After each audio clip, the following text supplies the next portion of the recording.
Welcome to Desperately Seeking the 80s. I am Meg. And I am Jessica. Meg and I have been friends since 1982. We got through middle school and high school together here in New York City, where we still live. And where we podcast about New York City in the 80s. I do Ripped from the Headlines. And I do pop culture. And I have something I'd like to say, Meg, right at the top. I just want you to get all the snaps in the world, many snaps up, for all of the work that you have done while I have been off doing the various things that I have needed to, but you have rocked the fucking house. So thank you. Thank you. Welcome, first of all, welcome back. It is absolutely lovely to have you back on the cast. Lovely. It feels so British. I don't know. I'm a little punchy today. Has been, while you have been working, I have also been very busy with things and squeezing this in, and it has been a labor of love, but I can't begin to tell you how you have been missed. Well, I have felt it, and I also think you get kudos because I just saw your most recent production and the fact that you've been saddled with so very much and then turned out fabulous work. Well done, you. Thank you. Mutual Appreciation Society. Yes. And our guests friggin' killed it. They showed up with such interesting stories. They just swooped in and saved the day. And so I am so, so grateful for that. Beyond gratitude, I think that we are extraordinarily lucky that through this podcast we've met. I was going to say we've met so many good people. Yeah, great.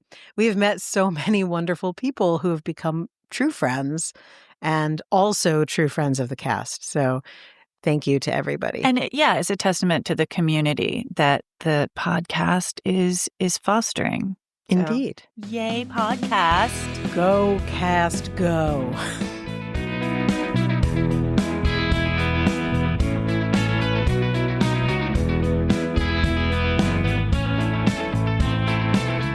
So today is a watch party. And when we spoke, we were like, okay, what is our watch party going to be?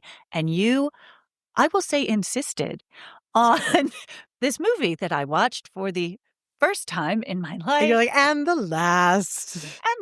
Vampire's Kiss, starring the bizarro Nicolas Cage.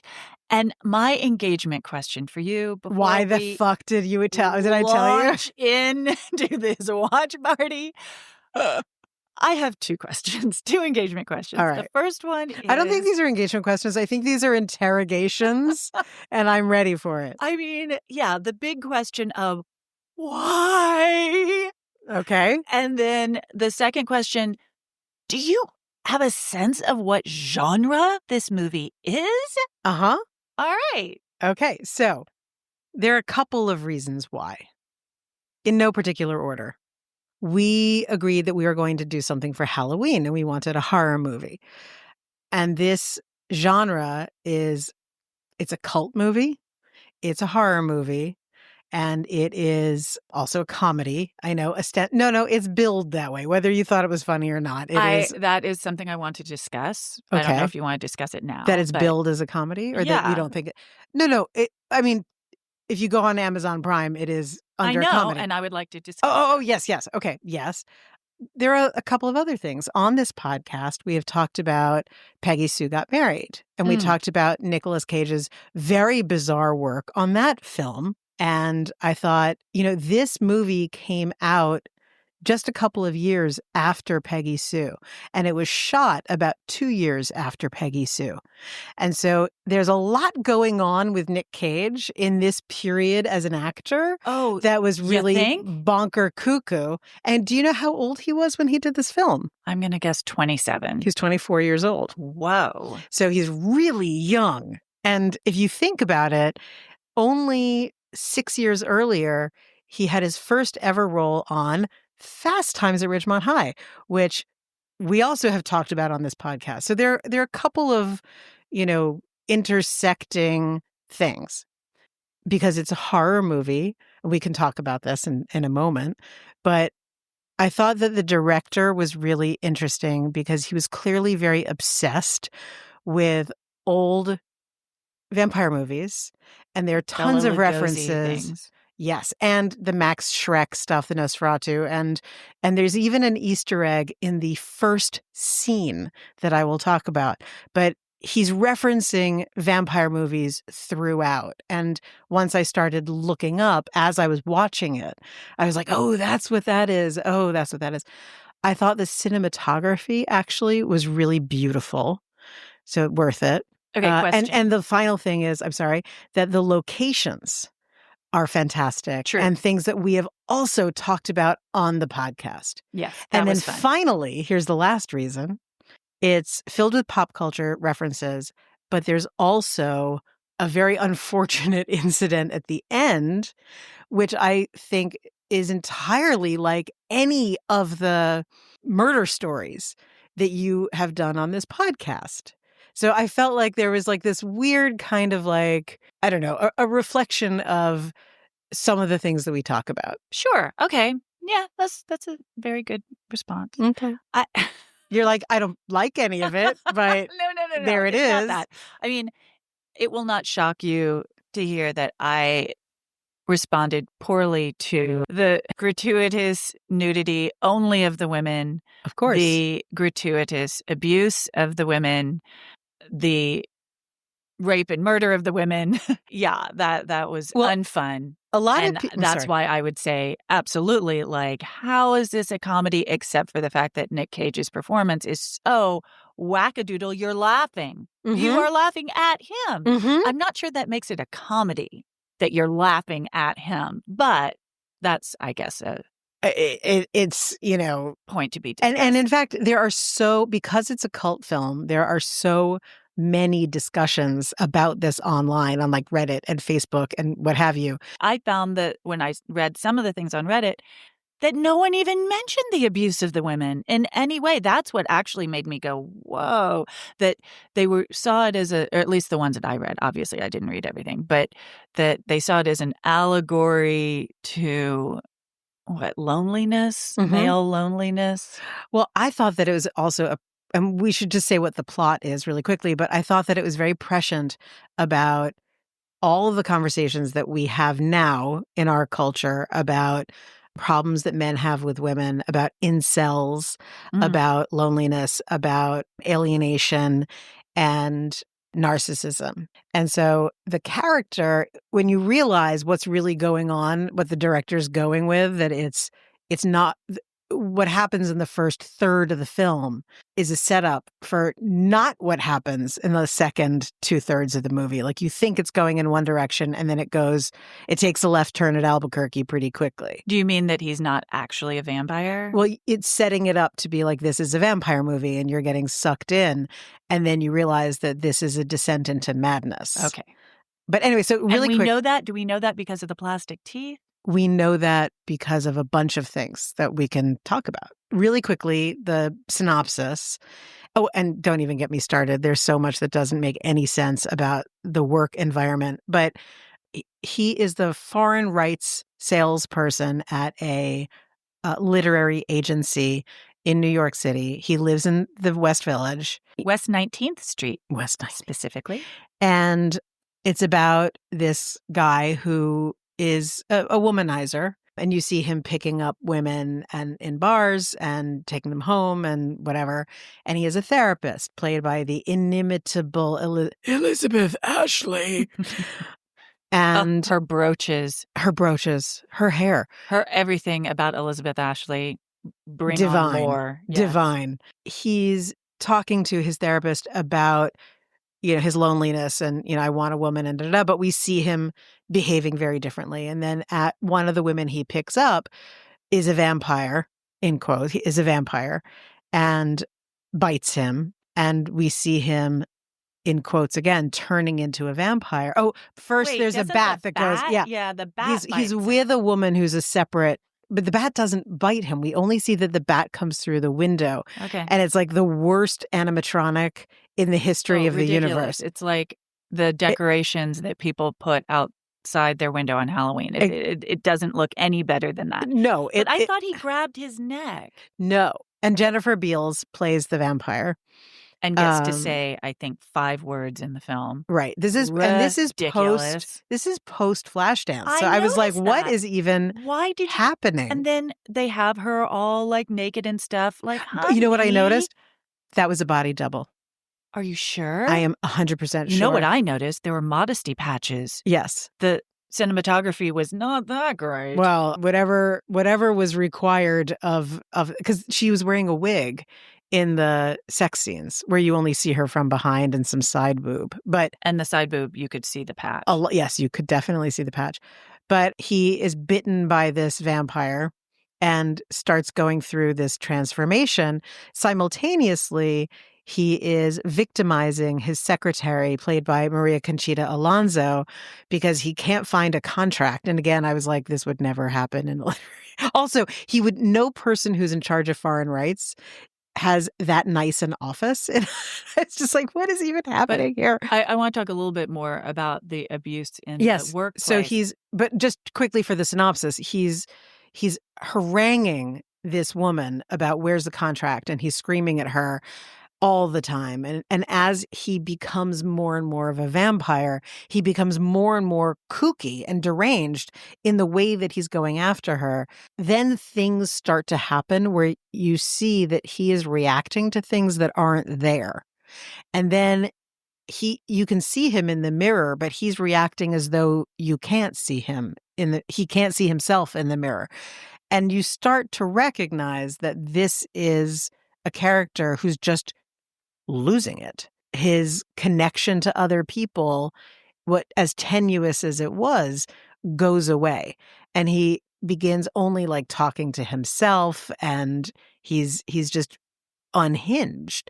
And you stop watching it as something with a plot, and it's really just Nick Cage chewing the scenery as he does whatever this lunatic thinks would happen if he were a vampire, including he tears his apartment apart, turns the couch upside down, and makes that into the lid of a coffin and is sleeping underneath it. So it's just this madness. And he rapes Alva, Maria Conchita Alonso. And before that, I was just gonna say about the abuse in the office, he's not just being a jerk and saying, like, "Find the contract." He's delighting in torturing her Mhm. about this contract to the point where he's given her an impossible task and is yelling at her like, I mean, you would have this man arrested even in the 80s. And telling her you are shit. Like there's no one lower than you at this Right. place. I won't give you any help. And he calls the guy whose contract it is at one point, and we hear him on the phone saying, Right. "I don't give a shit about that. Don't worry about it at all." And Nick Cage hangs up the phone and goes, "It's the most important thing in the world." So there's also lying and gaslighting and all that kind of beautiful stuff. 100%. And there's a scene that I actually found even more chilling where, he follows her into the ladies' room and she has a gun and she's saying to him, "Don't make me use this gun. Get away from me." And then there's a scene where it's him and 4 other men I know. in a conference room, and they're Laughing laughing their asses off, and that the head at of the the idea agency. that he would follow her into the bathroom. They think that's so funny. Right, and that she went to the head of the agency and asked for, to work for someone else or, a different job, and that they're like, as if. The victimization of women is, very severe. And she lives in the Bronx. Yeah, she takes the 6 train all the way to Pelham. We Mhm. find that out. And then in his insanity, and I thought this was very funny that he goes to the novelty shop because he's upset that he doesn't have his vampire teeth yet. They haven't come in. So he goes to a novelty shop and he selects the really good realistic vampire teeth, and they're too expensive. So he goes for the $1.89 plastic, Yeah. and he just looks crazy, and he's walking around with these teeth, and he goes to the tunnel, And I was like, oh my God, the tunnel. Jesus Christ. He goes to the tunnel. This is what made me think about the some of the stories that you've done, that he goes up into the balcony area and there's this cute girl sitting there and he bites her. He murders her. And then, yes, and you see her die. And he just sort of stumbles away. He's then in the street and he's talking to his therapist, and then you realize he's not in the therapist's office. Right. It's entirely a hallucination. He's talking to a banister, like the newel post on a banister outside of a brownstone, as though it's the therapist. And the therapist in his fantasy is introducing him to the perfect woman who is the next patient after him normally. By the time he gets home with the fantasy woman, which is basically kind of trad wife adjacent. Totally. She's totally trad wife. He's already screaming at her because even his fantasy woman isn't good enough. And that's when I think the point about the misogyny really hits home, that it's like, I felt like in this movie, there are a lot of moments where you're like, that's insane. Like, what the fuck is that? And then there's this thing at the end where you're like, this is a statement. This film is a meditation on misogyny because this is an incel. Except he does have some sex, but the mentality is the same as that women are shit. He hates them because he needs them. He desperately wants a woman, but there's something in him where he despises them. And the fact that even his own fantasy woman becomes a target for his hatred, I was like, okay, point well taken. Got it. And yes. A feel-good film. And then he dies. Wait, does he die? I don't even remember him dying. At the end, so he's walking around with a plank. Black out? You did.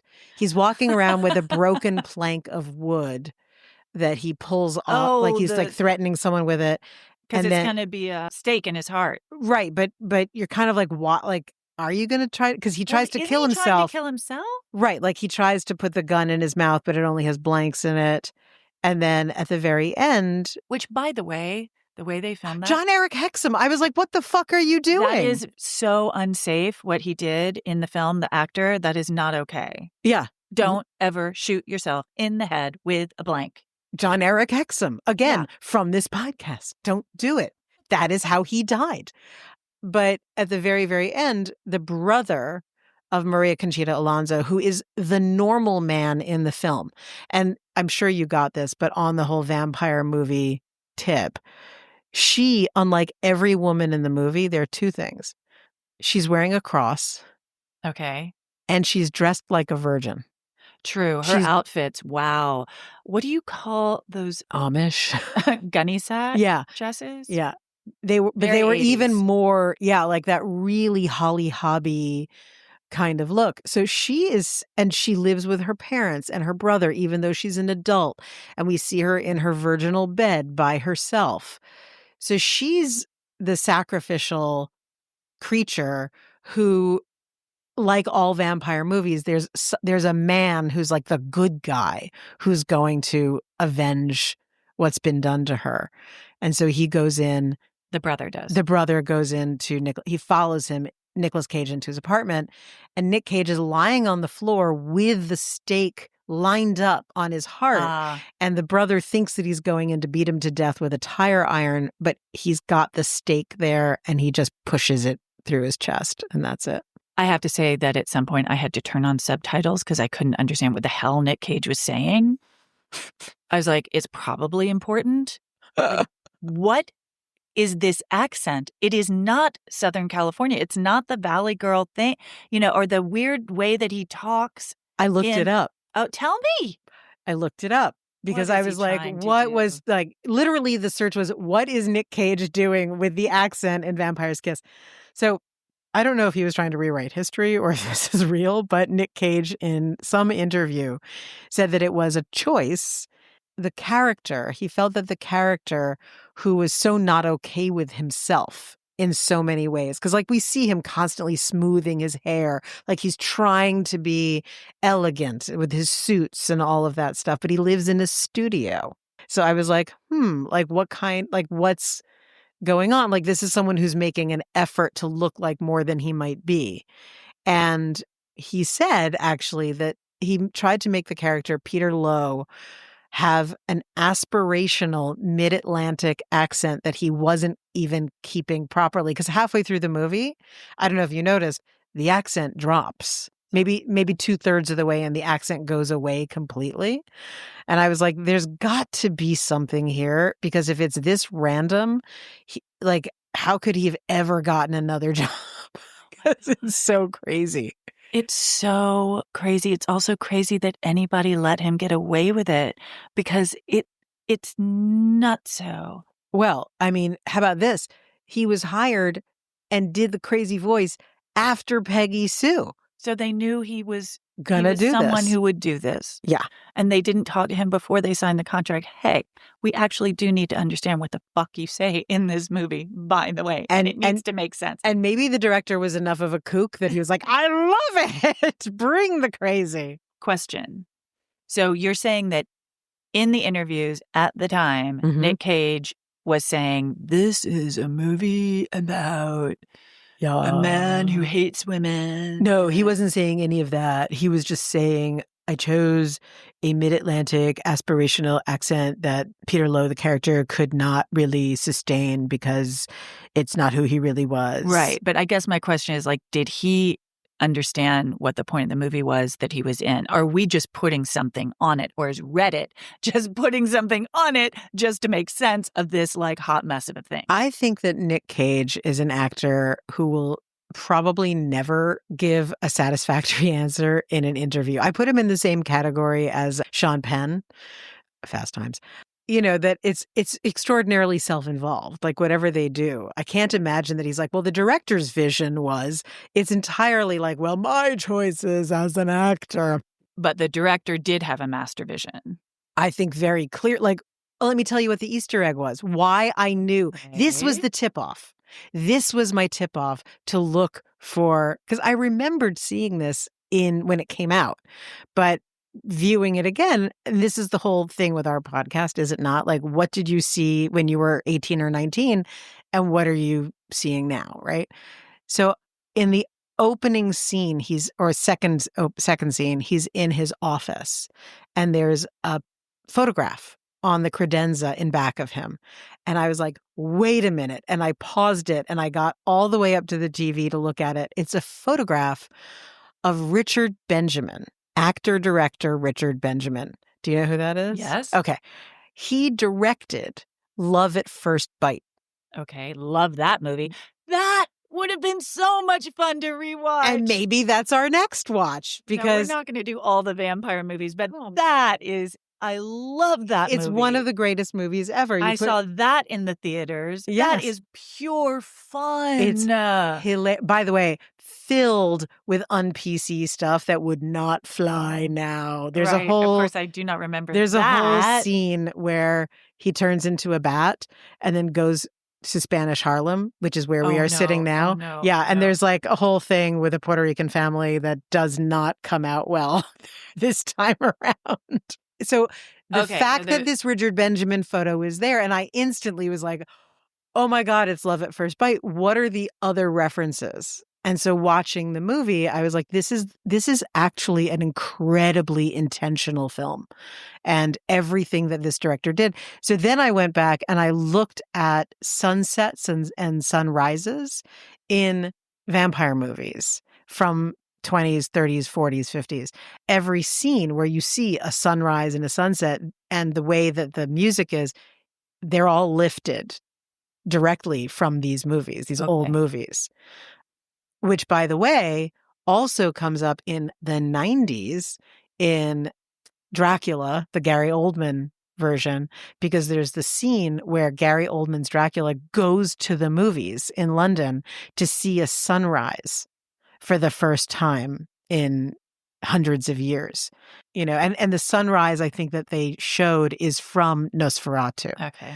So anyway, it's a whole intentional thing. So whatever the director did or didn't do, even if it was a terrible choice, I think it was intentional.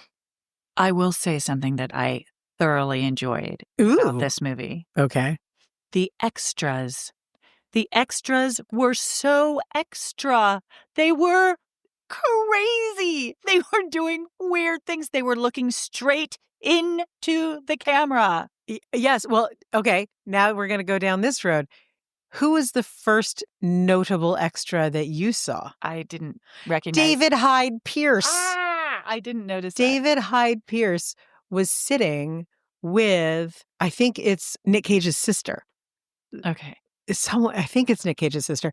They're sitting having like a discussion about art at a bar, and they're just extras, but you can hear their voices. They're amplified.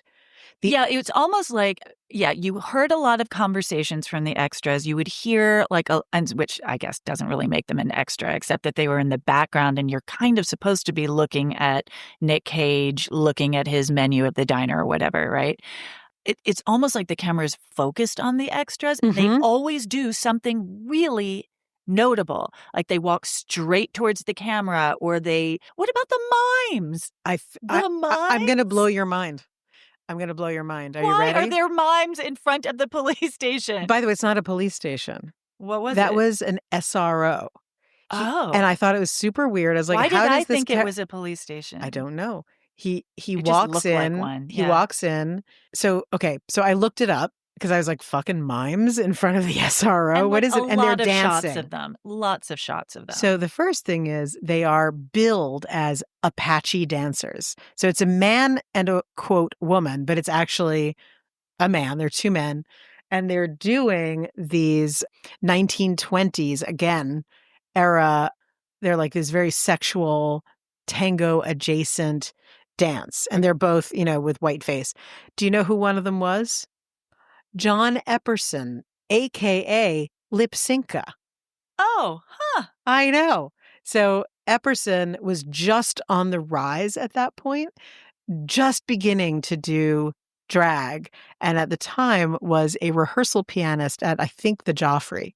He got cast to do that. So they're also like all kinds of people in the background who are actually people of note. And what I liked about it is that I got the sense that they were kind of just like, okay, who's local and doing something? Like let's cast with the various like people of interest who are in the arts on the fringe here in the city. And unlike most extras who are usually just supposed to blend into the background, these extras were definitely standing out. Like they were catching your attention.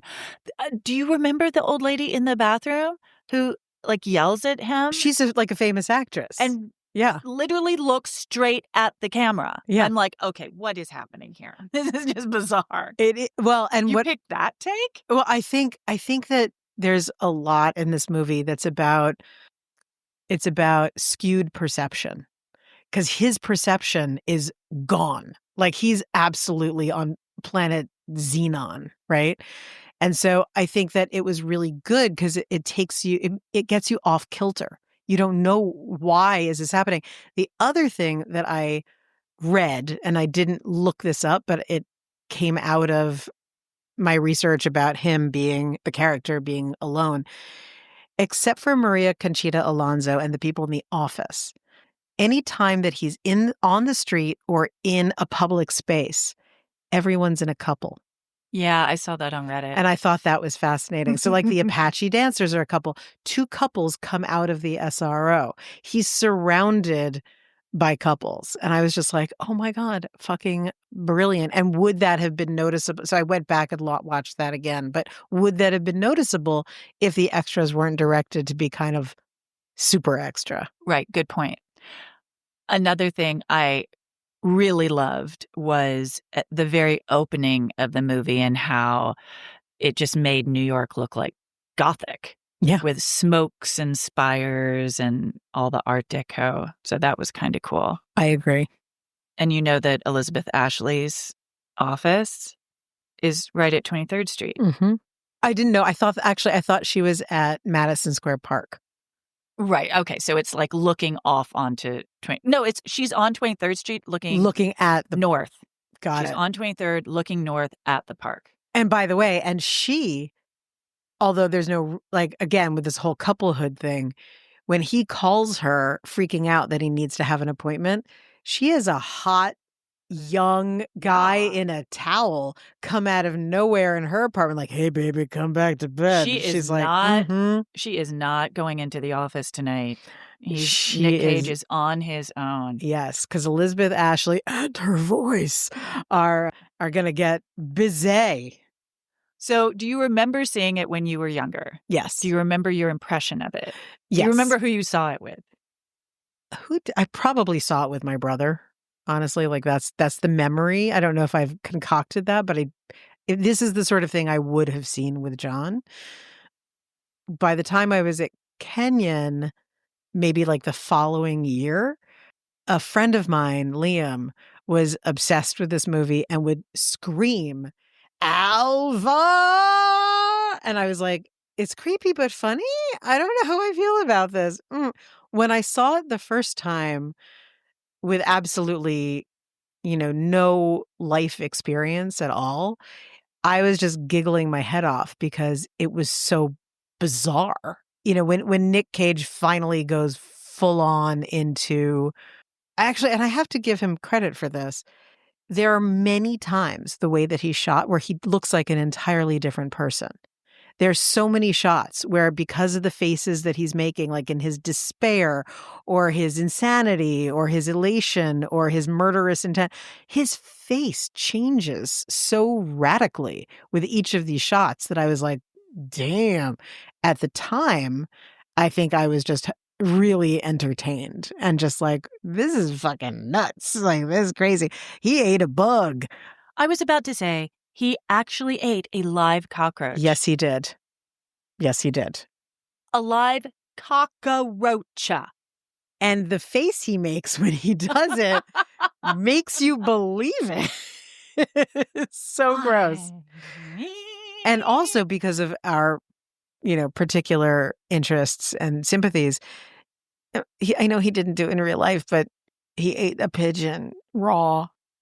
Not in real, like in the film. Like but he eats. they didn't film that. No, but you see the pigeon carcass and No, you that's see, very sad. yes, and lots of feathers every place. I was like, wow, he's making his way through New York wildlife. Where's the rat? There's got to be a rat. Why no rat? No rat. You'd think. But yeah, the triumvirate.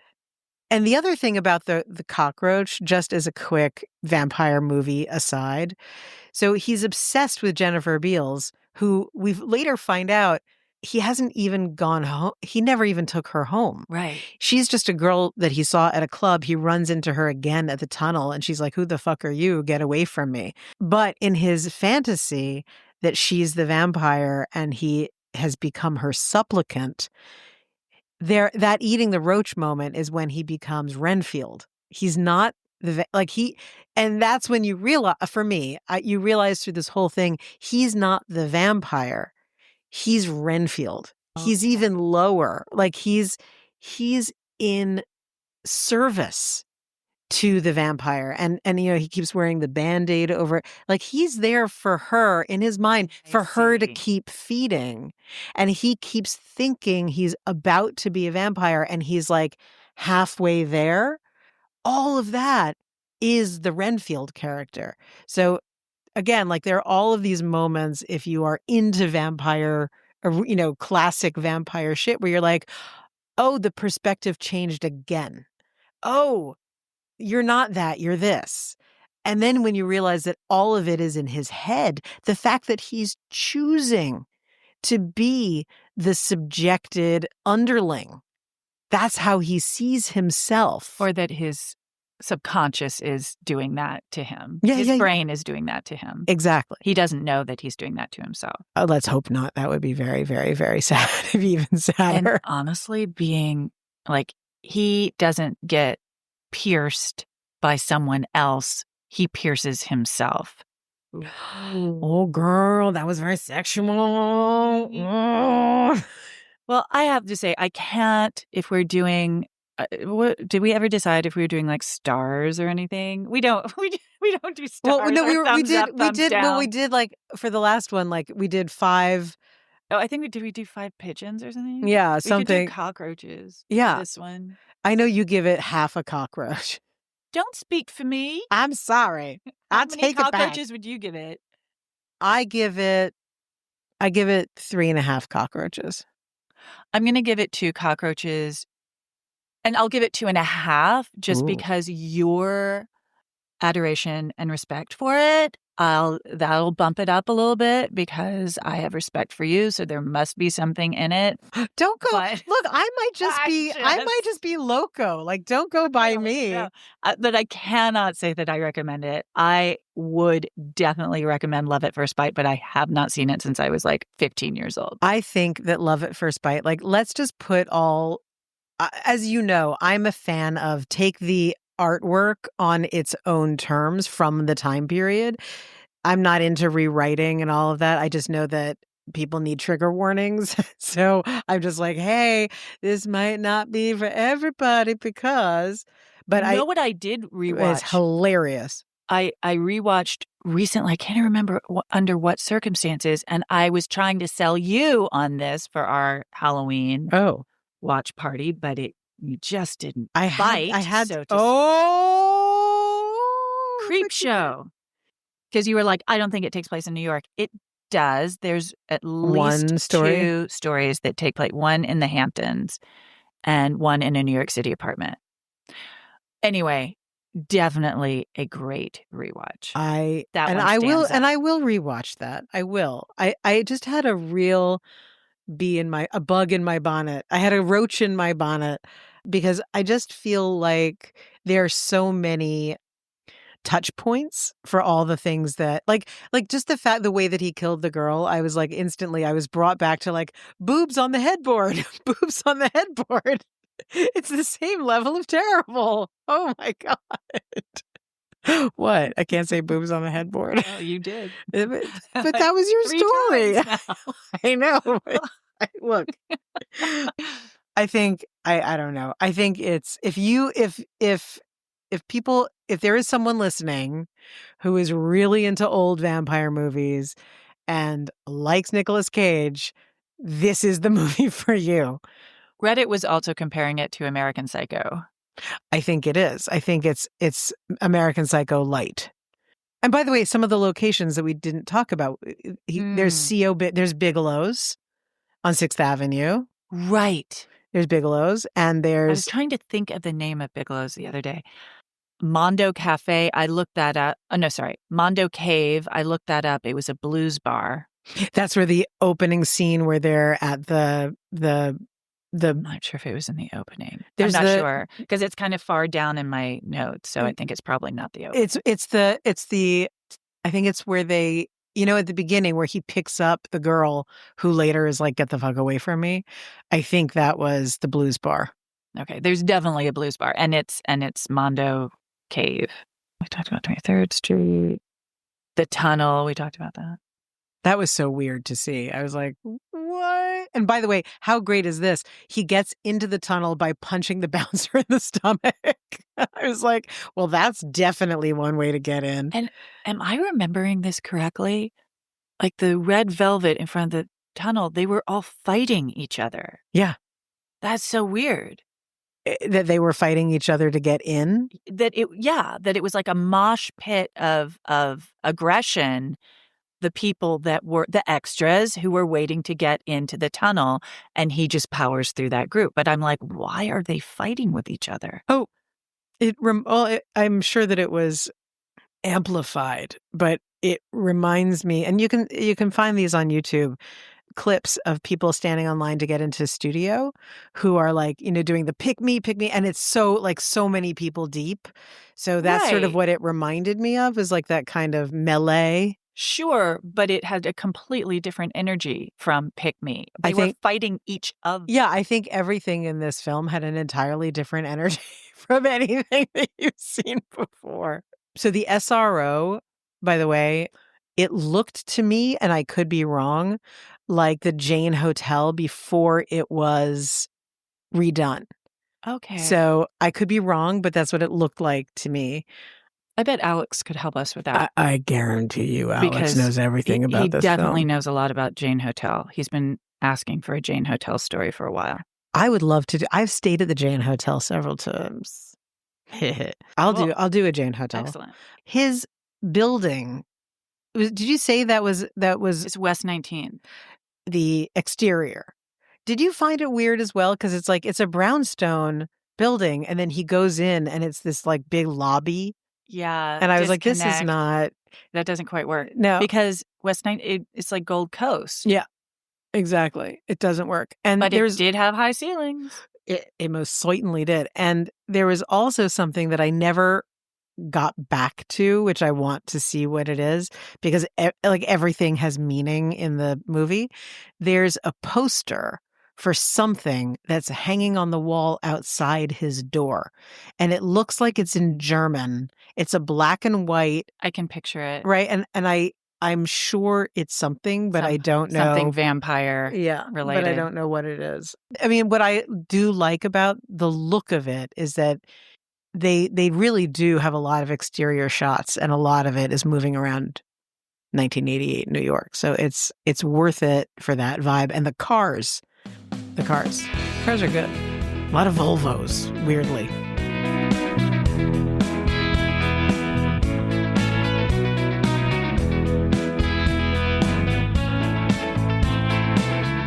So one of the reasons we picked this movie, you picked this movie. I take all responsibility. There's no problem with that. Is because of Halloween. And I just want to do just a big happy Halloween in New York City for those who celebrate, because Halloween in New York is a special vibe. If you are, we've talked about it on the podcast, if you are in an apartment building going from floor to floor, buzzing your neighbors, or if you're out on the street going into bodegas and stores, or if you're where I grew up, when you're going townhouse to townhouse and they just go crazy with the decorations on the outside, it is an event. There's the parade in the West Village. New York loves Halloween. So celebrate safely. And in fact, today I was walking on 78th Street to see that there was, like, that is a block where, like, they have animatronics. Oh, yeah. They've gone totally nutsy. And one of them is really unnerving. It's some clowns, and like a big one and a little one who's in a cage and screams at you. And like all of these little Alan Stevenson boys are completely unaffected. And I'm like, kids, this is scary.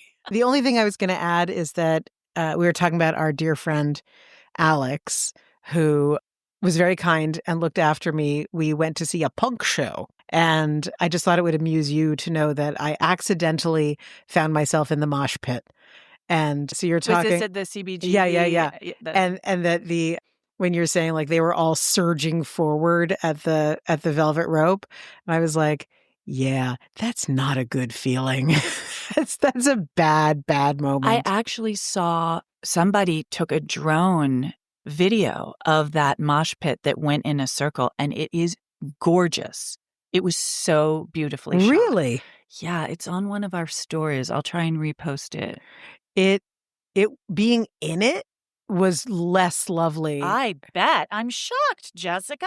I took a sneaker to the head. Those people know what they're doing. You do not know what you are doing. No, I had to duck and run, ducked down what were you to get thinking? out of. I was just really near the stage. I wasn't going for the mosh pit. And then I looked around and I realized, oh my God, I'm in the mosh pit. I'm surprised to get out. One of those like Gen X guys didn't just like pick you up and toss you into safety. Well, me too. Me too. Although there were some Gen X guys who were very concerned about my height. And so they were, and that was part of the problem because they were smothered. Yes. But part of the problem is they were trying to be nice and they kept pushing me forward so I could see. Oh, and then I was in the mosh pit. Yes. So that was the issue. But it was a really good moment of, the 80s. Very nice. Yeah. Happy Halloween.